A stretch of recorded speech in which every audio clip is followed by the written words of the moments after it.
এদিকে আজকের সবচেয়ে বড় খবর, যা দেখলে রীতিমতো আপনাদের চোখ কপালে উঠে যাবে। যুদ্ধের জন্য প্রস্তুত ইরান আমেরিকাকে দিল ২৪ ঘণ্টার নতুন আলটিমেটাম। রাতেই ইসরায়েলকে পৃথিবীর মানচিত্র থেকে মুছে দিবে ইরান। এ নিয়ে থাকবে আজকের একটি গুরুত্বপূর্ণ প্রতিবেদন। এক হাতে আলোচনার নথি আর অন্য হাতে প্রস্তুত ক্ষেপণাস্ত্র। মধ্যপ্রাচ্যের উত্তপ্ত সংকটে পার এমন এক মোড়ে দাঁড়িয়েছে যেখানে একটি ভুল সিদ্ধান্ত আবারও পুরো অঞ্চলকে ঠেলে দিতে পারে নতুন যুদ্ধের দিকে। তেহরান এবার স্পষ্ট ভাষায় জানিয়ে দিয়েছে, শান্তির পথ এখনো খোলা আছে, কিন্তু সেই পথ ধরে হাঁটতে হলে আগে প্রতিশ্রুতি রাখতে হবে যুক্তরাষ্ট্রকে। আর যদি সেই প্রতিশ্রুতি ভেঙে যায় তাহলে যুদ্ধের জন্য পুরোপুরি প্রস্তুত ইরান। এর পার্লামেন্ট স্পিকার এবং প্রধান আলোচক মোহাম্মদ বাগের গালিবাফ রাষ্ট্রীয় টেলিভিশনে দেওয়া সাক্ষাৎকারে বলেছেন, তেহরান এখন নতুন কোনো চূড়ান্ত চুক্তির আলোচনা শুরু করবে না। তার ভাষায় বর্তমান লক্ষ্য হলো আগে বিদ্যমান সমঝোতা স্মারকের শর্ত বাস্তবায়ন করা। এদিকে এক ইশারায় ছুটে যাবে ইরানের শক্তিশালী মিসাইলের বহর। একটি নির্দেশই যথেষ্ট ইরানের শত্রুকে ধ্বংস করতে। এ নিয়ে থাকবে আজকের একটি গুরুত্বপূর্ণ প্রতিবেদন। ইরানের শক্তিশালী মিসাইলের বহর মাত্র একটি ইশারার অপেক্ষায় রয়েছে। যতই যুদ্ধবিরতি চলুক, শত্রুর দিকে তাক করাই আছে দেশটির বিধ্বংসী সব অস্ত্র। মধ্যপ্রাচ্যে আপাত শান্তি আলোচনার আড়ালে জমে উঠছে নতুন সংঘাতের মঞ্চ। শত্রুর জন্য ইরানের পক্ষ থেকে বার্তা, তোমাদের আমরা এতটুকুও বিশ্বাস করি না, তাই আমাদের আঙুল সবসময় ট্রিগারের উপরেই থাকে। ইরানের ভারপ্রাপ্ত প্রতিরক্ষা মন্ত্রী ব্রিগেডিয়ার জেনারেল মাজিদ ইবনে রেজা স্পষ্ট জানিয়ে দিয়েছেন, ইরান তার শত্রুর উপর কোনোভাবেই আস্থা রাখে না। তার ভাষায়, শত্রুর আঙুল যখন ট্রিগারে তখন বিশ্বাসের কোনো সুযোগ নেই। আর যদি যুদ্ধবিরতি শর্ত একবারও লঙ্ঘিত হয় তাহলে ইরানের জবাব হবে অতি শক্তিশালী। এদিকে ইসরায়েলকে উড়িয়ে দেওয়ার চূড়ান্ত প্রস্তুতি ইরানের। নিশানায় ইসরায়েল, যে কোনো মুহূর্তে বাটন চাপবে ইরান। মাত্র ২ ঘণ্টায় ধ্বংস ইসরায়েল। এ নিয়ে থাকবে আজকের একটি গুরুত্বপূর্ণ প্রতিবেদন।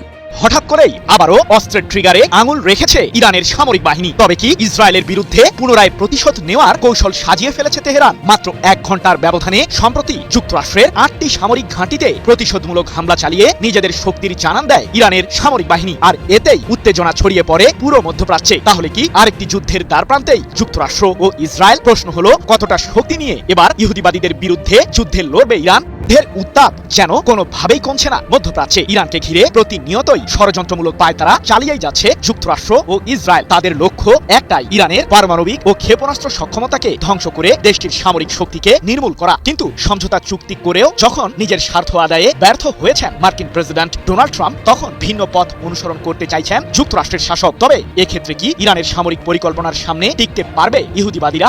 এদিকে ইউক্রেনের হৃৎপিণ্ডে রাশিয়ার ভয়াবহ আঘাত, পুতিনের বাজিমাত, একদিনেই হতাহত ১৫৫০ সেনা। এ নিয়ে থাকবে আজকের একটি গুরুত্বপূর্ণ প্রতিবেদন।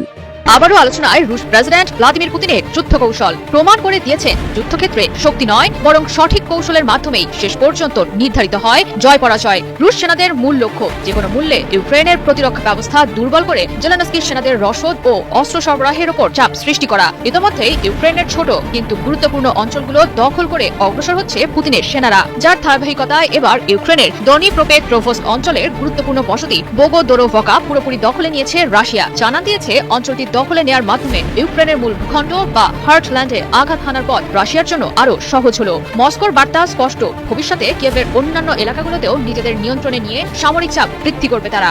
এদিকে আমেরিকার টাকায় নেতানিয়াহুর যুদ্ধের দিন শেষ। যুদ্ধ চালাতে আমেরিকা থেকে ১ টাকাও পাবে না ইসরায়েল। এনে থাকবে আজকের একটি গুরুত্বপূর্ণ প্রতিবেদন। যুদ্ধ চালাতে আমেরিকার ১ টাকাও পাবে না ইসরায়েল। আমেরিকার টাকায় নেতানিয়াহুর যুদ্ধের দিন কি তবে শেষের পথে? ওয়াশিংটনে শুরু হয়েছে বড় রাজনৈতিক ভূমিকম্প। এবার শুধু বিরোধী নয়, রিপাবলিকান আর ডেমোক্র্যাট দুই শিবিরের দুই আইন প্রণেতাই একসঙ্গে চ্যালেঞ্জ ছুড়ে দিয়েছেন ইসরায়েলের সামরিক সহায়তার বিরুদ্ধে। মার্কিন কংগ্রেসম্যান গ্রেগ কাসার সাফ জানিয়ে দিয়েছেন, নেতানিয়াহুর জন্য আর অস্ত্র কেনার টাকা আমেরিকানদের দেওয়া উচিত হবে না। তার অভিযোগ, গাজায় ইসরায়েল যুদ্ধাপরাধ করেছে আর যুক্তরাষ্ট্রকে ইরানের সঙ্গে সংঘাতে জড়িয়ে ফেলেছে। এদিকে হরমুজে ইরান ওমান সন্ধি, স্তব্ধ আমেরিকা। হরমুজে নতুন খেলা, ইরান ও ওমান এক পাশে, চাপে আমেরিকা। এনে থাকবে আজকের একটি গুরুত্বপূর্ণ প্রতিবেদন। সবচেয়ে গুরুত্বপূর্ণ সমুদ্রপথে শুরু হয়েছে নতুন ক্ষমতার খেলা। হরমুজ প্রণালীতে এবার একসঙ্গে ইরান আর ওমান, আর এই জোটের মুখোমুখি দাঁড়িয়ে যুক্তরাষ্ট্র। ইরানের নতুন বার্তা স্পষ্ট, তেহরানের অনুমতি ছাড়া হরমুজ পারি, তাহলে পরিণতি ভালো হবে না। একদিকে ইরান ওমানের যৌথ পরিকল্পনা, অন্যদিকে ওয়াশিংটনের সরাসরি আপত্তি। মধ্যপ্রাচ্যে আবারও বাড়ছে টান টান উত্তেজনা। সে প্রায় ২০% অপরিশোধিত তেল আর বিপুল এলএনজি এই সৌর জলপথ দিয়েই যাতায়াত করে। মাত্র 30 কিলোমিটার চওড়া হরমুজ প্রণালী এখন বৈশ্বিক অর্থনীতির সবচেয়ে বড় কৌশলগত কেন্দ্র। ভবিষ্যতে হরমুজে নৌসেবা পরিচালনা ও সংশ্লিষ্ট সেবার খরচ নিয়ে যৌথভাবে কাজ করতে চায় ইরান ও ওমান। এ নিয়ে দুই দেশের মধ্যে ওয়ার্কিং গ্রুপ গঠনের কথাও জানানো হয়েছে। এদিকে হুমকি রুখতে পরমাণু অস্ত্রের পথে ইরানের পরমাণু অস্ত্র অর্জনের দাবি, মধ্যপ্রাচ্যের রাজনীতিতে ভয়াবহ বিস্ফোরণ এনে থাকবে আজকের একটি গুরুত্বপূর্ণ প্রতিবেদন। নতুন বৈশ্বিক ব্যবস্থায় নিজেদের নিরাপত্তা নিশ্চিত করতে এবং সামরিক হুমকি দূর করতে পারমাণবিক অস্ত্র অর্জন ছাড়া ইরানের অন্য কোনো বিকল্প নেই, এমনটাই দাবি করেছে দেশটির আইআরজিসি সমর্থিত সংবাদ মাধ্যম ফার্স নিউজ। যদিও এই নিয়ে আনুষ্ঠানিক কোনো মন্তব্য করেনি আইআরজিসি। রোববার প্রকাশিত এক প্রতিবেদনে ফার্স নিউজ জানায়, ইরানের বিরুদ্ধে সামরিক পদক্ষেপের সম্ভাবনা ঠেকাতে দেশটির পারমাণবিক প্রতিরোধ ক্ষমতা অর্জন করা প্রয়োজন। প্রতিবেদনটিতে দাবি করা হয়, পারমাণবিক প্রতিরোধ ক্ষমতা অর্জন করলে ইরান প্রয়োজনীয় কৌশলগত স্থিতিশীলতা পাবে। সেই সাথে অন্যান্য বিরোধ কূটনৈতিক আলোচনার মাধ্যমে সমাধানের সুযোগ সৃষ্টি হবে। এছাড়া ফার্স নিউজের মতে পারমাণবিক প্রতিরোধ ব্যবস্থা ইরান, যুক্তরাষ্ট্র, ইসরায়েলের মধ্যে একটি নতুন শক্তির ভারসাম্য তৈরি করতে পারে, যা সম্ভাব্য সংঘাতের পরিসর নিয়ন্ত্রণে রাখতে সহায়তা করবে। কাতারে মার্কিন প্রতিনিধিরা অপেক্ষায়, কিন্তু আমেরিকার সাথে সরাসরি বৈঠকে বসতে পরিষ্কার না করে দিয়েছে ইরান। তেহরানের ভেতরে এখন একটাই আওয়াজ, ওয়াশিংটনের সাথে কোনো আপোষ নয়, দিতে হবে কঠোর জবাব। এদিকে ইরানের দাপটে তেলের বাজারে আগুন, দাম সামলাতে আমেরিকায় রীতিমতো দিশেহারা ডোনাল্ড ট্রাম্প। স্নায়ুযুদ্ধের এই লড়াইয়ে কে কাকে টেক্কা দিচ্ছে, বিস্তারিত জানাবো আজকের ভিডিওতে। মধ্যপ্রাচ্যের যুদ্ধের আগুন মাত্রই কিছুটা নিভতে শুরু করেছে। দীর্ঘ সংঘাতের পর কূটনীতির টেবিলে ফিরেছে ওয়াশিংটন ও তেহরান। যুদ্ধবিরতি, নিষেধাজ্ঞা শিথিল, এমনকি পরমাণু ইস্যুতেও আলোচনার নতুন পথ খুলেছে দুই দেশ। বিশ্ব যখন নতুন করে শান্তির স্বপ্ন দেখতে শুরু করেছে, ঠিক তখনই সেই আশার আকাশে বারুদের ধোঁয়া ছড়িয়ে দিল ইসরায়েল। পুরনো অজুহাতে ইসলামী বিপ্লবের দেশকে আবারও আহত করার নীল নকশা আঁকছেন দখলদার নেতানিয়াহু। আমেরিকার শান্তি উদ্যোগকে কার্যত উপেক্ষা করে ইরানে আবারও হামলার হুঁশিয়ারি দিয়েছেন দেশটির প্রধানমন্ত্রী বেনিয়ামিন নেতানিয়াহু। তার ভাষায়, ইরানকে এক হাতে আলোচনার নথি আর অন্য হাতে প্রস্তুত ক্ষেপণাস্ত্র। মধ্যপ্রাচ্যের উত্তপ্ত সংকট এবার এমন এক মোড়ে দাঁড়িয়েছে যেখানে একটি ভুল সিদ্ধান্ত আবারও পুরো অঞ্চলকে ঠেলে দিতে পারে নতুন যুদ্ধের দিকে। তেহরান এবার স্পষ্ট ভাষায় জানিয়ে দিয়েছে, শান্তির পথ এখনো খোলা আছে, কিন্তু সেই পথ ধরে হাঁটতে হলে আগে প্রতিশ্রুতি রাখতে হবে যুক্তরাষ্ট্রকে। আর যদি সেই প্রতিশ্রুতি ভেঙে যায়, তাহলে যুদ্ধের জন্য পুরোপুরি প্রস্তুত ইরান। ইরানের পার্লামেন্ট স্পিকার এবং প্রধান আলোচক মোহাম্মদ বাগের গালিবাফ রাষ্ট্রীয় টেলিভিশনে দেওয়া সাক্ষাৎকারে বলেছেন, তেহরান এখন নতুন কোনো চূড়ান্ত চুক্তির আলোচনা শুরু করবে না। তার ভাষায়, বর্তমান লক্ষ্য হলো আগে বিদ্যমান সমঝোতা স্মারকের শর্ত বাস্তবায়ন করা। এরপরই আসে সবচেয়ে কঠোর বার্তা। গালিবাফ বলেন, আমরা কোনো বন্ধুর সঙ্গে আলোচনা করছি না, আমরা এমন এক শত্রুর সঙ্গে আলোচনা করছি যাকে বিশ্বাস করা যায় না। তাই সফল আলোচনা করতে চাইলে যুদ্ধের জন্য প্রস্তুত থাকতে হবে। আরও এক ধাপ এগিয়ে তিনি হুঁশিয়ারি দেন, যদি যুক্তরাষ্ট্র সমঝোতার শর্ত বাস্তবায়ন না করে, তাহলে প্রয়োজন হলে ইরান যুদ্ধের পথও বেছে নেবে এবং যে কোনো হামলার জবাব আরও শক্তভাবে দেবে। এই বক্তব্য এমন এক সময় এলো যখন কাতারের দোহায় মার্কিন প্রতিনিধিদের সঙ্গে মধ্যস্থতাকারীদের গুরুত্বপূর্ণ বৈঠক শুরু হওয়ার কথা। কাতার জানিয়েছে, তারা যুক্তরাষ্ট্র ও ইরানের মধ্যে সমঝোতা স্মারকের আওতায় চলমান সব আলোচনায় মধ্যস্থতার চেষ্টা অব্যাহত রাখবে। তবে তেহরান বুঝিয়ে দিয়েছে, দোহার বৈঠক মানে নতুন চুক্তি নয়। ইরানের মতে আগে পুরনো প্রতিশ্রুতি বাস্তবায়ন, তারপরই নতুন আলোচনা। একই সঙ্গে হরমুজ প্রণালী নিয়েও কঠোর অবস্থান পুনর্ব্যক্ত করেছে ইরান। গালিবাফ বলেন, হরমুজ প্রণালীর সার্বভৌমত্ব ইরান ও ওমানের। সমঝোতা অনুযায়ী জাহাজগুলোকে 60 দিনের জন্য কোনো অতিরিক্ত অর্থ ছাড়াই চলাচলের সুযোগ দেওয়া হচ্ছে, কিন্তু এই সময় শেষ হওয়ার পর পরিস্থিতি নতুন করে নির্ধারণ করবে তেহরান। সব মিলিয়ে এখন পরিস্থিতি এমন এক সন্ধিক্ষণে দাঁড়িয়ে যেখানে যুদ্ধবিরতি কার্যকর থাকলেও পারস্পরিক অবিশ্বাস একটুও কমেনি। তেহরান বলছে প্রতিশ্রুতি পূরণ হলে কূটনীতি এগোবে। ওয়াশিংটন বলছে সমঝোতা টিকিয়ে রাখতে হলে ইরানকেও শর্ত মানতে হবে। ফলে মধ্যপ্রাচ্যে আপাতত শান্তির আড়ালে এখনো রয়ে গেছে বিস্ফোরণের সব উপাদান। এখন পুরো সমীকরণ নির্ভর করছে একটাই বিষয়ের উপর, সমঝোতার কাগজে লেখা প্রতিশ্রুতিগুলো বাস্তবে কার্যকর হবে নাকি আবারও সেই কাগজ চাপা পড়ে যাবে নতুন সামরিক সংঘর্ষের নিচে। ইরানের শক্তিশালী মিসাইলের বহর মাত্র একটি ইশারার অপেক্ষায় রয়েছে। যতই যুদ্ধবিরতি চলুক, শত্রুর দিকে তাক করাই আছে দেশটির বিধ্বংসী সব অস্ত্র। মধ্যপ্রাচ্যে আপাত শান্তি আলোচনার আড়ালে জমে উঠছে নতুন সংঘাতের মঞ্চ। শত্রুর জন্য ইরানের পক্ষ থেকে বার্তা, তোমাদের আমরা এতটুকুও বিশ্বাস করি না, তাই আমাদের আঙুল সবসময় ট্রিগারের উপরেই থাকে। ইরানের ভারপ্রাপ্ত প্রতিরক্ষা মন্ত্রী ব্রিগেডিয়ার জেনারেল মাজিদ ইবনে রেজা স্পষ্ট জানিয়ে দিয়েছেন, ইরান তার শত্রুর উপর কোনোভাবেই আস্থা রাখে না। তার ভাষায়, শত্রুর আঙুল যখন ট্রিগারে, তখন বিশ্বাসের কোনো সুযোগ নেই। আর যদি যুদ্ধবিরতির শর্ত একবারও লঙ্ঘিত হয়, তাহলে ইরানের জবাব হবে অতি শক্তিশালী। মাজিদ ইবনে রেজার দাবি, যুদ্ধবিরতি কার্যকর হওয়ার অল্প সময়ের মধ্যেই ওয়াশিংটন একাধিকবার সমঝোতার প্রতিশ্রুতি লঙ্ঘন করেছে। তাই কাগজে কলমে যুদ্ধবিরতি থাকলেও বাস্তবে পরিস্থিতিকে নিরাপদ বলে মনে করছে না ইরান। যুক্তরাষ্ট্রের প্রতিশ্রুতি ভঙ্গের ইতিহাস নতুন নয়। গত 6 থেকে 7 দশকে বারবার একই অভিজ্ঞতার মুখোমুখি হয়েছে ইরান। তাই আজকের অবিশ্বাস কোনো সাময়িক প্রতিক্রিয়া নয়, বরং দীর্ঘ ইতিহাসের ফল। তেহরানের মতে ওয়াশিংটনের সঙ্গে সম্পর্কের সংকটের মূলেই রয়েছে সেই অবিশ্বাস এবং ধারাবাহিক বৈরী আচরণ। সাম্প্রতিক যুক্তরাষ্ট্র ইসরায়েল যৌথ আগ্রাসনের প্রসঙ্গ টেনে ইরানের ভারপ্রাপ্ত প্রতিরক্ষা মন্ত্রী বলেন, এই যুদ্ধের স্মৃতি কখনো ভুলবে না তেহরান। তিনি অভিযোগ করেন, এই হামলায় ইসলামী বিপ্লবের সর্বোচ্চ নেতাকে লক্ষ্যবস্তু করা হয়েছিল। নিহত হয়েছেন শীর্ষ সামরিক কর্মকর্তারা, আর প্রাণ হারিয়েছেন বহু নিরীহ মানুষ। বিশেষ করে শিশুদের মৃত্যুর ঘটনাকে তিনি ইতিহাসের এক কালো অধ্যায় হিসেবে উল্লেখ করেন। তার দাবি, এসব ঘটনার দায় চিরকাল যুক্তরাষ্ট্রের ইতিহাসে কলঙ্ক হয়ে থাকবে। ইরান জানিয়ে দিয়েছে প্রতিবেশী ও মুসলিম দেশগুলোর ওপর তাদের আস্থা রয়েছে। বিশেষ করে কাতারের সঙ্গে সম্পর্ককে তারা অত্যন্ত গুরুত্ব দেয়, কিন্তু শত্রুর ব্যাপারে অবস্থান একেবারেই ভিন্ন। তেহরানের ভাষায়, আমরা আমাদের ভাইদের বিশ্বাস করি, কিন্তু শত্রুকে নয়। আমাদের হাত সবসময় ট্রিগারে রয়েছে। এই বক্তব্যের অর্থ কি? বিশ্লেষকদের মতে এটি শুধু একটি রাজনৈতিক সতর্কবার্তা নয়, বরং ইরানের সামরিক প্রতিশ্রুতিরও স্পষ্ট ইঙ্গিত। অর্থাৎ যুদ্ধবিরতি থাকলেও দেশটির সশস্ত্র বাহিনী সর্বোচ্চ সতর্ক অবস্থায় রয়েছে। কোনো ধরনের হামলা বা যুদ্ধবিরতি লঙ্ঘনের ঘটনা ঘটলে সিদ্ধান্ত নিতে দেরি হবে না। এটি নির্দেশই যথেষ্ট হতে পারে পাল্টা আঘাত শুরু করার জন্য। হঠাৎ করেই আবারও অস্ত্রের ট্রিগারে আঙুল রেখেছে ইরানের সামরিক বাহিনী। তবে কি ইসরায়েলের বিরুদ্ধে পুনরায় প্রতিশোধ নেওয়ার কৌশল সাজিয়ে ফেলেছে তেহরান? মাত্র 1 ঘন্টার ব্যবধানে সম্প্রতি যুক্তরাষ্ট্রের 8টি সামরিক ঘাঁটিতে প্রতিশোধমূলক হামলা চালিয়ে নিজেদের শক্তির জানান দেয় ইরানের সামরিক বাহিনী। আর এতেই উত্তেজনা ছড়িয়ে পড়ে পুরো মধ্যপ্রাচ্যে। তাহলে কি আরেকটি যুদ্ধের দ্বারপ্রান্তেই যুক্তরাষ্ট্র ও ইসরায়েল? প্রশ্ন হলো, কতটা শক্তি নিয়ে এবার ইহুদিবাদীদের বিরুদ্ধে যুদ্ধে লড়বে ইরান? যুদ্ধের উত্তাপ যেন কোনোভাবেই কমছে না মধ্যপ্রাচ্যে। ইরানকে ঘিরে প্রতিনিয়তই ষড়যন্ত্রমূলক পায়তারা চালিয়েই যাচ্ছে যুক্তরাষ্ট্র ও ইসরায়েল। তাদের লক্ষ্য একটাই, ইরানের পারমাণবিক ও ক্ষেপণাস্ত্র সক্ষমতাকে ধ্বংস করে দেশটির সামরিক শক্তিকে নির্মূল করা। কিন্তু সমঝোতা চুক্তি করেও যখন নিজের স্বার্থ আদায়ে ব্যর্থ হয়েছেন মার্কিন প্রেসিডেন্ট ডোনাল্ড ট্রাম্প, তখন ভিন্ন পথ অনুসরণ করতে চাইছেন যুক্তরাষ্ট্রের শাসক। তবে এক্ষেত্রে কি ইরানের সামরিক পরিকল্পনার সামনে টিকতে পারবে ইহুদিবাদীরা? সম্প্রতি ইরানের আকাশসীমার কাছে নিজেদের যুদ্ধবিমানগুলো উড়িয়ে পরিস্থিতি ঘোলাটে করার জোরদার পায়তারা চালায় ইসরায়েল। এমনকি হরমুজ প্রণালী দিয়ে অবৈধভাবে যুক্তরাষ্ট্র সংশ্লিষ্ট একটি বাণিজ্যিক জাহাজ পারাপারের চেষ্টাও করে, কিন্তু শেষ রক্ষা হয়নি মার্কিনী জাহাজটির। ইরানের ছোড়া আত্মঘাতী ড্রোন ও ব্যালিস্টিক মিসাইলের তাড়া খেয়ে বৈশ্বিক সামুদ্রিক রুটটির নির্দিষ্ট সীমানা থেকে পালাতে বাধ্য হয় যুক্তরাষ্ট্র সংশ্লিষ্ট ওই জাহাজ। যদিও ঘটনার রেশ এখানেই শেষ হয়নি। চলতি মাসের 18 তারিখ ইরানের সাথে সমঝোতা চুক্তিতে সই করার পরও দেশটির উপকূলীয় অঞ্চলে থাকা সামরিক অবকাঠামোকে লক্ষ্য করে সম্প্রতি হামলা চালায় যুক্তরাষ্ট্র। তবে মার্কিনীদের এমন আগ্রাসী আচরণের জবাব দিতে মোটেও দেরি করেনি তেহরান। কুয়েত ও বাহরাইন সহ মধ্যপ্রাচ্যের বিভিন্ন দেশে থাকা যুক্তরাষ্ট্রের 8টি সামরিক ঘাঁটিতে মিসাইল হামলা চালিয়ে কড়া জবাব দেয় ইরান। ওই ঘটনার পরপরই ইরানের সর্বোচ্চ প্রতিরক্ষা বাহিনী IRGC এক বিবৃতিতে জানায়, আগ্রাসী শত্রুরা বারবার প্রতিশ্রুতি ভঙ্গ করছে। সমঝোতা চুক্তি লঙ্ঘন করে আমাদের 5টি উপকূলীয় সামরিক স্থাপনায় হামলা চালিয়েছে তারা, যার কারণেই মূলত ইরানও পাল্টা প্রতিক্রিয়া জানিয়েছে। তবে এর মাধ্যমেই যে যুক্তরাষ্ট্র চুপ হয়ে যাবে না, সেটি ভালোভাবেই জানে ইরানের সামরিক বাহিনী। এমনকি ইসরায়েলের প্রধানমন্ত্রী বেনিয়ামিন নেতানিয়াহুও সম্প্রতি হুঙ্কার দিয়ে জানিয়েছেন, ইরান ইস্যুতে আমাদের লক্ষ্য এখনো পূরণ হয়নি। তাই তো আবারও অস্ত্রের ট্রিগারে আঙুল রেখেছে ইরানের সামরিক বাহিনী। এ প্রসঙ্গে দেশটির ভারপ্রাপ্ত প্রতিরক্ষা মন্ত্রী ব্রিগেডিয়ার জেনারেল মজিদ ইবনে রেজা বলেছেন, আমরা শত্রুদের কোনোভাবেই বিশ্বাস করি না। যুদ্ধবিরতি আবারও লঙ্ঘন হলে আমাদের সামরিক বাহিনী যথাযথ ও প্রয়োজনীয় ব্যবস্থা গ্রহণ করবে। আমাদের আঙুল অস্ত্রের ট্রিগারেই রয়েছে। 30 জুন এক প্রতিবেদনে বিষয়টি নিশ্চিত করেছে ইরান ভিত্তিক সংবাদ মাধ্যম মেহের নিউজ এজেন্সি।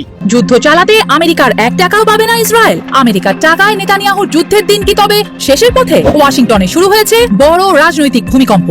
এবার শুধু বিরোধী নয়, রিপাবলিকান আর ডেমোক্র্যাট দুই শিবিরের দুই আইন প্রণেতাই একসঙ্গে চ্যালেঞ্জ ছুড়ে দিয়েছেন ইসরায়েলের সামরিক সহায়তার বিরুদ্ধে। মার্কিন কংগ্রেসম্যান গ্রেগ কাসার সাফ জানিয়ে দিয়েছেন, নেতানিয়াহুর জন্য আর অস্ত্র কেনার টাকা আমেরিকানদের দেওয়া উচিত হবে না। তার অভিযোগ, গাজায় ইসরায়েল যুদ্ধাপরাধ করেছে আর যুক্তরাষ্ট্রকে ইরানের সঙ্গে সংঘাতে জড়িয়ে ফেলেছে। এখানেই সবচেয়ে বড় চমক, রিপাবলিকান কংগ্রেসম্যান থমাস ম্যাসি এমন একটি সংশোধনী এনেছেন যাতে বছরে ইসরায়েলকে প্রায় $3.3 বিলিয়ন মার্কিন সামরিক সহায়তা পুরোপুরি বাতিল করার প্রস্তাব দেওয়া হয়েছে। অর্থাৎ এই প্রস্তাব পাশ হলে ইসরায়েলের জন্য আমেরিকার অর্থায়নের বড় একটি পথ বন্ধ হয়ে যাবে। তবে কংগ্রেসের অধিকাংশ সদস্য এখনো ইসরায়েলকে সামরিক সহায়তা দেওয়ার পক্ষে। তবুও একই ইস্যুতে দুই ভিন্ন রাজনৈতিক শিবিরের এক হওয়া ওয়াশিংটনে নতুন বিতর্ক তৈরি করেছে। এর মধ্যেই আরেক বিস্ফোরক বার্তা দিয়েছেন ইসরায়েলের প্রধানমন্ত্রী বেনিয়ামিন নেতানিয়াহু। তিনি বলেছেন, ইসরায়েলের অর্থনীতি এখন এতটাই শক্তিশালী যে যুক্তরাষ্ট্রের আর্থিক সহায়তার উপর নির্ভরশীল থাকার কোনো প্রয়োজন নেই। তার ভাষায়, আমি আমেরিকার সহায়তা বন্ধ করতে চাই, আমরা নিজেরাই নিজেদের অর্থায়ন করতে পারি। তবে অর্থনৈতিক আত্মনির্ভরতার বার্তার পাশাপাশি নিরাপত্তা ইস্যুতেও এক চুলো নরম নন নেতানিয়াহু। তিনি স্পষ্ট করে বলেছেন কোনো ফিলিস্তিনি রাষ্ট্র প্রতিষ্ঠা হতে দেওয়া যাবে না। একই সঙ্গে তিনি জানান ইসরায়েল অপেক্ষায় থাকবে না, শত্রুদের বিরুদ্ধে আগাম নিরাপত্তা অভিযান চালিয়ে যাবে। গাজায় আবার ইসরায়েলি বসতি গড়ে তোলার প্রশ্নে অবশ্য সরাসরি কোনো উত্তর দেননি তিনি, শুধু বলেছেন রাষ্ট্র পরিচালনায় সব পরিকল্পনা প্রকাশ করা হয় না, অনেক সময় আগে কাজ করতে হয়, পরে কথা বলতে হয়। এখন সবচেয়ে বড় প্রশ্ন, যদি কখনো মার্কিন কংগ্রেস সত্যিই সামরিক সহায়তা বন্ধ করে তাহলে মধ্যপ্রাচ্যের ক্ষমতার সমীকরণ কতটা বদলে যাবে। আপাতত বিলটি পাশ হওয়ার পথ কঠিন, কিন্তু একটি বিষয় স্পষ্ট, ওয়াশিংটনে যে প্রশ্ন একসময় উচ্চারণ করাও কঠিন ছিল, আজ সেটি কংগ্রেসের ভেতরে উচ্চস্বরে উঠছে। আর সেই কারণেই আমেরিকার টাকায় নেতানিয়াহুর যুদ্ধ, এই বিতর্ক এখন আগের যে কোনো সময়ের চেয়ে অনেক বেশি তীব্র। সবচেয়ে গুরুত্বপূর্ণ সমুদ্রপথে শুরু হয়েছে নতুন ক্ষমতার খেলা। হরমুজ প্রণালীতে এবার একসঙ্গে ইরান আর ওমান, আর এই জোটের মুখোমুখি দাঁড়িয়ে যুক্তরাষ্ট্র। ইরানের নতুন বার্তা স্পষ্ট, তেহরানের অনুমতি ছাড়া হরমুজ পারি তাহলে পরিণতি ভালো হবে না। একদিকে ইরান ওমানের যৌথ পরিকল্পনা, অন্যদিকে ওয়াশিংটনের সরাসরি আপত্তি। মধ্যপ্রাচ্যে আবারও বাড়ছে টান টান উত্তেজনা। বিশ্বের প্রায় 20% অপরিশোধিত তেল আর বিপুল এলএনজি এই সরু জলপথ দিয়েই যাতায়াত করে। মাত্র 30 কিলোমিটার চওড়া হরমুজ প্রণালী এখন বৈশ্বিক অর্থনীতির সবচেয়ে বড় কৌশলগত কেন্দ্র। ভবিষ্যতে হরমুজে নৌসেবা পরিচালনা ও সংশ্লিষ্ট সেবার খরচ নিয়ে যৌথভাবে কাজ করতে চায় ইরান ও ওমান। এ নিয়ে দু দেশের মধ্যে ওয়ার্কিং গ্রুপ গঠনের কথাও জানানো হয়েছে। তবে ওমান একই সঙ্গে বলেছে নিরাপদ ও অবাধ নৌ চলাচল বজায় রাখতে তারা প্রতিশ্রুতিবদ্ধ। ভবিষ্যৎ ব্যবস্থায় ট্রানসেক্টর আরোপের পরিকল্পনা নেই বলেও তাদের অবস্থান। কিন্তু ইরানের ইসলামিক রেভলিউশনারি গার্ড কর্পস নতুন হুঁশিয়ারি দিয়েছে। তাদের দাবি হরমুজ পারাপারের একমাত্র বৈধ রুট হলো ইরান ঘোষিত করিডোর। এই নির্দেশনা না মানা জাহাজের বিরুদ্ধে ব্যবস্থা নেওয়া হতে পারে বলেও সতর্ক করেছে তারা। এদিকে ওমান উপকূল ঘেঁষে বিকল্প নৌপথ ব্যবহার করে একটি তেলবাহী জাহাজ চলাচলের পর থেকেই পরিস্থিতি আরো উত্তপ্ত হয়ে ওঠে। ইরানের অভিযোগ, এই নতুন রুট তাদের নিয়ন্ত্রণকে পাশ কাটানোর চেষ্টা। অন্যদিকে যুক্তরাষ্ট্রের অবস্থান একেবারেই ভিন্ন। মার্কিন পররাষ্ট্রমন্ত্রী মার্কো রুবিও স্পষ্ট জানিয়ে দিয়েছেন হরমুজ একটি আন্তর্জাতিক জলপথ, এখানে কোনো দেশ টোল ফি কিংবা একক নিয়ন্ত্রণ প্রতিষ্ঠা করতে পারে না। বাহরাইনে উপসাগরীয় দেশগুলোর সঙ্গে বৈঠকের পর যৌথ বিবৃতিতেও অবাধ নৌ চলাচলের পক্ষে অবস্থান নেওয়া হয়। এমনকি হরমুজে কোনো ধরনের ফি বা নিয়ন্ত্রণের চেষ্টাও প্রত্যাখ্যান করা হয়েছে। অন্যদিকে ইরানের পররাষ্ট্রমন্ত্রী আব্বাস আরাকচি বলছেন ভবিষ্যৎ নৌ ব্যবস্থাপনা নিয়ে ওমানের সঙ্গে আলোচনা চলবে। তাদের ভাষায় বিষয়টি প্রতিবেশী দেশগুলোর সঙ্গে সমন্বয় করেই এগিয়ে নেওয়া হবে। এদিকে পাকিস্তানের পররাষ্ট্রমন্ত্রী ইসাক দারও বলেছেন হরমুজে কোনো টোল, পারমিট বা অতিরিক্ত চার্জ নয়, সমুদ্রপথ সবার জন্য উন্মুক্ত থাকবে। হরমুজে এখন শুধু জাহাজ চলাচলের প্রশ্ন নয়, এটি নিয়ন্ত্রণের লড়াই। হরমুজের চাবি এখন আসলে কার হাতে থাকবে? এক পাশে ইরান ওমানের নতুন সমীকরণ, অন্য পাশে যুক্তরাষ্ট্র ও তার মিত্ররা। বিশ্বের জ্বালানি সরবরাহের লাইফলাইন এখন পরিণত হয়েছে ক্ষমতার দাবা বোর্ডে। এখানে একটি সিদ্ধান্তই বদলে দিতে পারে তেলের দাম, নামিয়ে দিতে পারে বৈশ্বিক অর্থনীতি, আর মুহূর্তেই নতুন সংকটের আগুন ছড়িয়ে পড়তে পারে পুরো মধ্যপ্রাচ্যে। আবারও আলোচনায় রুশ প্রেসিডেন্ট ভ্লাদিমির পুতিনের যুদ্ধ কৌশল। প্রমাণ করে দিয়েছেন যুদ্ধক্ষেত্রে শক্তি নয় বরং সঠিক কৌশলের মাধ্যমেই শেষ পর্যন্ত নির্ধারিত হয় জয় পরাজয়। রুশ সেনাদের মূল লক্ষ্য যে কোনো মূল্যে ইউক্রেনের প্রতিরক্ষা ব্যবস্থা দুর্বল করে জেলেনস্কির সেনাদের রসদ ও অস্ত্র সরবরাহের উপর চাপ সৃষ্টি করা। ইতোমধ্যেই ইউক্রেনের ছোট কিন্তু গুরুত্বপূর্ণ অঞ্চলগুলো দখল করে অগ্রসর হচ্ছে পুতিনের সেনারা, যার ধারাবাহিকতায় এবার ইউক্রেনের দনিপ্রোপেট্রোভস্ক অঞ্চলের গুরুত্বপূর্ণ বসতি বোগোদোরোভকা পুরোপুরি দখলে নিয়েছে রাশিয়া। জানান দিয়েছে অঞ্চলটি দখলে নেওয়ার মাধ্যমে ইউক্রেনের মূল ভূখণ্ড বা হার্টল্যান্ডে আঘাত হানার পথ রাশিয়ার জন্য আরো সহজ হলো। মস্কোর বার্তা স্পষ্ট, ভবিষ্যতে কিয়েভের অন্যান্য এলাকাগুলোতেও নিজেদের নিয়ন্ত্রণে নিয়ে সামরিক চাপ বৃদ্ধি করবে তারা। তো ইউক্রেনের মধ্যাঞ্চলের দিকে অগ্রসর হওয়ার কৌশলগত পদক্ষেপ নিয়ে যুদ্ধ করছে রাশিয়া, যার অংশ হিসেবে ইউক্রেনের ছোট ছোট অঞ্চলে নিজেদের দখল প্রতিষ্ঠা করছে, যাতে করে পরবর্তী অভিযানের পথ তৈরি করা যায়, সহজ হয় সেনা এবং অস্ত্র সরবরাহের পথ, পাশাপাশি দুর্বল করে দেওয়া যায় প্রতিপক্ষের প্রতিরক্ষা বলয়। ইতিমধ্যেই রুশ প্রতিরক্ষা মন্ত্রণালয়ের বিবৃতি দিয়ে সংবাদ প্রকাশ করেছে বিভিন্ন আন্তর্জাতিক গণমাধ্যম। সেখানে বলা হয় গেল 24 ঘন্টায় ইউক্রেনীয় সেনাদের সঙ্গে বিভিন্ন ফ্রন্টলাইনে তীব্র লড়াইয়ে জড়িয়েছে রুশ সেনারা, যার জেরে হতাহত হয়েছে অন্তত 1550 জন ইউক্রেনীয় সেনা। এছাড়াও দাবি করা হয় ইউক্রেনের প্রায় 415টি ড্রোন আকাশেই ধ্বংস করেছে রুশ বিমান প্রতিরক্ষা ব্যবস্থা। এরপরও অব্যাহত ছিল হামলা। রাতভর ইউক্রেনের একাধিক অঞ্চলের সামরিক অবকাঠামো লক্ষ্য করে বিমান ও ক্ষেপণাস্ত্র হামলা চালিয়েছে রাশিয়া। তবে ইউক্রেনের সেন্ট্রাল হার্টল্যান্ডের প্রবেশদ্বার হিসেবে পরিচিত দনিপ্রোপেট্রোভস্ক অঞ্চল রাশিয়ার দখলে যাওয়ার অর্থ হলো যুদ্ধক্ষেত্রে আরো পিছিয়ে গেল ইউক্রেন, কেননা এটি হলো ইউক্রেনের অন্যতম গুরুত্বপূর্ণ শিল্প এবং অর্থনৈতিক অঞ্চল। দনিপ্রোপেট্রোভস্কর রাজধানী দিনিপ্রো সংঘাতের শুরু থেকে ব্যবহৃত হচ্ছে ইউক্রেনের অন্যতম বড় সামরিক ও লজিস্টিক হাব হিসেবে। তাছাড়া পূর্ব ও মধ্য ইউক্রেনকে সংযুক্ত করা অঞ্চলটি দিয়েই পূর্বাঞ্চলের ফ্রন্টলাইনে পৌঁছায় সামরিক সরঞ্জাম, গোলাবারুদ সহ প্রয়োজনীয় রসদ। পাশাপাশি দিনিপ্রো নদী ইউক্রেনের প্রতিরক্ষায় কাজ করে সামরিক বাধা হিসেবে। কাতারে মার্কিন প্রতিনিধিরা অপেক্ষায়, কিন্তু আমেরিকার সাথে সরাসরি বৈঠকে বসতে বসতে পরিষ্কার না করে দিয়েছে ইরান। তেহরানের ভেতরে এখন একটাই আওয়াজ, ওয়াশিংটনের সাথে কোনো আপোষ নয়, দিতে হবে কঠোর জবাব। এদিকে ইরানের দাপটে তেলের বাজারে আগুন, দাম সামলাতে আমেরিকায় রীতিমতো দিশেহারা ডোনাল্ড ট্রাম্প। স্নায়ুযুদ্ধের এই লড়াইয়ে কে কাকে টেক্কা দিচ্ছে বিস্তারিত জানাবো আজকের ভিডিওতে। যুক্তরাষ্ট্রের শীর্ষ কূটনৈতিক দল কাতারের রাজধানী দোহায় অবস্থান করলেও ইরানের কর্মকর্তাদের সঙ্গে সরাসরি কোনো বৈঠকে বসছে না তারা। কাতারের পররাষ্ট্র মন্ত্রণালয়ের মুখপাত্র মাজেদ আল আনসারি নিশ্চিত করেছেন মার্কিন প্রেসিডেন্ট ডোনাল্ড ট্রাম্পের বিশেষ দূত স্টিভ উইটকফ এবং জামাতা জ্যারেড কুশনার দোহায় অবস্থান করছেন। তবে ইরানের সাথে সরাসরি বৈঠকের কোনো পরিকল্পনা তাদের নেই। মার্কিন প্রতিনিধিরা মূলত কাতার ও পাকিস্তানের মতো মধ্যস্থতাকারীদের সঙ্গে চলমান পরোক্ষ আলোচনার অগ্রগতি নিয়ে পর্যালোচনা করবেন। এর আগে মার্কিন প্রেসিডেন্ট ডোনাল্ড ট্রাম্প সামাজিক যোগাযোগ মাধ্যমে দাবি করেছিলেন ইরানের অনুরোধে এই উচ্চ পর্যায়ের বৈঠক হতে যাচ্ছে। তবে ইরান এই দাবি তাৎক্ষণিকভাবে অস্বীকার করেছে। দেশটির সিনিয়র আলোচক কাজেম গারিবাবাদী এবং পররাষ্ট্র মন্ত্রণালয়ের মুখপাত্র ইসমাইল বাঘাই স্পষ্ট করেছেন মার্কিন প্রতিনিধিদের সঙ্গে তেহরানে কোনো বৈঠক নির্ধারিত নেই এবং তাদের কারিগরি দল মূলত মধ্যস্থতাকারীদের সাথে দ্বিপাক্ষিক চুক্তি ও সমঝোতা স্মারকের অগ্রগতি নিয়ে আলোচনা করতে এসেছে। এদিকে ওমানের পররাষ্ট্রমন্ত্রী বদর বিন হামাদ আল বুসাইদি জানিয়েছেন হরমুজ প্রণালী দিয়ে চলাচলকারী জাহাজের ওপর কোনো ধরনের ট্রানজিট ফি শুল্ক আরোপ করাকে মাস্কাট সমর্থন করে না। তবে সামুদ্রিক নিরাপত্তা, পরিবেশ সুরক্ষা এবং নৌ চলাচল সংক্রান্ত সেবামূলক কাজের জন্য নির্দিষ্ট ফি বা চার্জ নেওয়ার বিষয়ে তার দেশ ইতিবাচক মনোভাব প্রকাশ করেছে। ফরাসি রেডিও স্টেশন মন্তে কার্লো দুয়ালিয়াকে দেওয়া এক সাক্ষাৎকারে তিনি এই মন্তব্য করেন। আল বুসাইদি আরো বলেন, এই সেবামূলক কাজের পরিধির মধ্যে নৌ চলাচলের নিরাপত্তা জোরদার, সামুদ্রিক পানি দূষণ মুক্ত রাখা এবং জরুরি পরিস্থিতি মোকাবেলা অন্তর্ভুক্ত থাকবে। সংশ্লিষ্ট সুবিধাভোগী দেশ ও শিপিং কোম্পানিগুলোর সঙ্গে আলোচনার মাধ্যমে এই ফি স্বেচ্ছামূলক ভিত্তিতে চূড়ান্ত করা যেতে পারে। এই ব্যবস্থার ক্ষেত্রে বিশ্বের অন্যান্য অঞ্চলের সফল মডেল, বিশেষ করে মালাক্কা ও সিঙ্গাপুর প্রণালীর বর্তমান অবস্থা অনুসরণ করা যেতে পারে বলে তিনি জানান। যুদ্ধক্ষেত্রের উত্তাপ ছাপিয়ে বর্তমানে তেহরানের ক্ষমতার করিডোরে এক তীব্র রাজনৈতিক বিস্ফোরণ ঘটেছে। ট্রাম্প প্রশাসনের সঙ্গে হওয়া সমঝোতাকে কেন্দ্র করে ইরানের আভ্যন্তরীণ রাজনীতিতে বড় ধরনের ফাটল ধরেছে। কট্টরপন্থী গোষ্ঠীগুলো অত্যন্ত জোরালো কণ্ঠে দাবি করেছে যুক্তরাষ্ট্রের সঙ্গে আলোচনার কোনো মূল্যই নেই। তাদের মতে ওয়াশিংটনের সঙ্গে সমঝোতা করা ভুল ছিল এবং এর পরিবর্তে কঠোর জবাবই একমাত্র পথ। কট্টরপন্থীদের মতে এই সমঝোতা ইরানকে যেমন কাঙ্ক্ষিত নিরাপত্তা দিতে ব্যর্থ হয়েছে, তেমনি সাধারণ মানুষের অর্থনৈতিক দুর্দশা লাঘবেও কোনো ইতিবাচক ভূমিকা এখন পর্যন্ত রাখতে পারেনি। ইরানের প্রভাবশালী অ্যাসেম্বলি অব এক্সপার্টস এই বিষয়ে একটি বিরল ও গুরুত্বপূর্ণ বিবৃতি দিয়েছে। সেখানে হরমুজ প্রণালী নিয়ে সমঝোতার যৌক্তিকতা নিয়ে সরাসরি প্রশ্ন তোলা হয়েছে। একই সঙ্গে স্পষ্টভাবে জানানো হয়েছে ইরানের পারমাণবিক অধিকার কোনো আলোচনার বিষয়বস্তু হতে পারে না। উপরন্তু সাবেক সর্বোচ্চ নেতার হত্যার জন্য দায়ী ব্যক্তিদের বিরুদ্ধে প্রতিশোধ নেওয়ার বিষয়টি সামনে এনে তারা রাজনৈতিক উত্তাপ আরো বাড়িয়ে দিয়েছে। ফলে যুদ্ধের আজ এখন সীমান্তে পেরিয়ে সরাসরি তেহরানের কেন্দ্রস্থলে পৌঁছেছে। সবচেয়ে বেশি চাপের মুখে পড়েছেন প্রেসিডেন্ট মাসুদ পেজেশকিয়ান এবং প্রধান আলোচক মোহাম্মদ বাগের কালিবফ। কট্টরপন্থীদের অভিযোগ, কূটনীতির মাধ্যমে ইরান কোনো স্থায়ী যুদ্ধবিরতি অর্জন করতে পারেনি। নিষেধাজ্ঞাসমূহ শিথিলের প্রতিশ্রুতি থাকলেও সাধারণ মানুষের জীবনে এর কোনো সুফল মেলেনি। বিশেষ করে হরমুজ প্রণালী দিয়ে বাণিজ্যিক জাহাজ চলাচলের অনুমতি দেওয়াকে কট্টরপন্থীরা ইরানের প্রধান চাপের হাতিয়ার ত্যাগ করা হিসাবে দেখছে। অন্যদিকে সরকার ঘনিষ্ঠ মহল এই সমঝোতাকে চূড়ান্ত চুক্তি না বলে একটি কৌশলগত বিরতি হিসেবে চালিয়ে দেওয়ার চেষ্টা করছে। বর্তমানে ইরানের সরকারের সামনে ওয়াশিংটনের সঙ্গে সম্পর্কের চেয়েও বড় চ্যালেঞ্জ হয়ে দাঁড়িয়েছে আভ্যন্তরীণ নিয়ন্ত্রণ রক্ষা করা। যদি এই সমঝোতা স্থায়ী না হয় এবং সাধারণ মানুষ অর্থনৈতিক স্বস্তি না পায়, তবে কূটনীতির সমর্থক গোষ্ঠীগুলো আরও কোণঠাসা হয়ে পড়বে। এমন পরিস্থিতিতে তেহরানের ক্ষমতার ভারসাম্য দ্রুত কট্টরপন্থীদের দিকে ঝুঁকে পড়তে পারে, যারা শুরু থেকেই আলোচনার পরিবর্তে সংঘাতকে একমাত্র কার্যকর ভাষা হিসাবে গণ্য করে আসছে।